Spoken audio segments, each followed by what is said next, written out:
All right, so the thing about internal and external rotation is that you can do external rotation against gravity from a sitting position, but not internal. Because if you do your starting position, which is here, with the forearm parallel to the floor, and I ask you to rotate your arm so that your hand goes towards the ceiling, this is external rotation against gravity. So I can test it that way and say hold it and don't let me move it. So I am both supporting and stabilizing at the same time and giving resistance here. But if she started from this position and did internal rotation, it's going with gravity. So you can't do internal in a gravity, against gravity position seated. Now if you get the person on their back, so they're supine, you can test internal and external. So the way that works is when the person is in full external rotation, by having them come back up to the neutral position, they were internally rotating against gravity.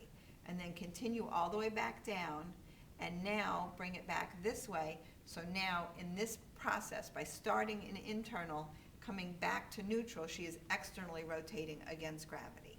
So I would start my patient in one position and say, I want you to roll your arm so your hand goes all the way and touch the mat, and roll it back again. So I'm actually seeing both internal and external against gravity.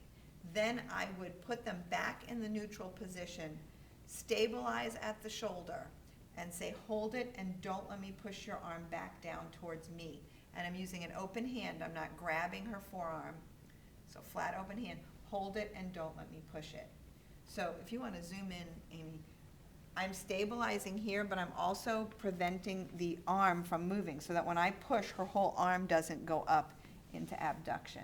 So I'm stabilizing and pushing, hold it and don't let me move it. Then I would kind of stabilize and say, hold it and don't let me move it, and I would push it that way.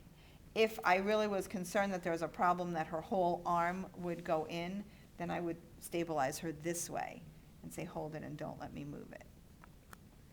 So you can actually test both positions, both movements from the supine position.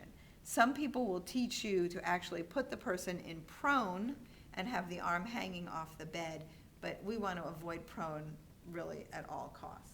Another option is to have the person sitting. Well, actually, this is now moving to gravity eliminated.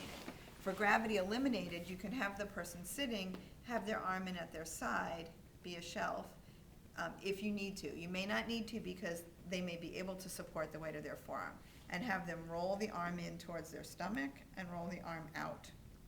So what you're doing is stabilizing to keep the arm adducted and the elbow flexed so that you're truly getting rotation. And that way is really more a matter of just looking and seeing if they get it. You won't see full rotation because no matter what a person's built like, they're going to hit their ribs before they would get full rotation. All right.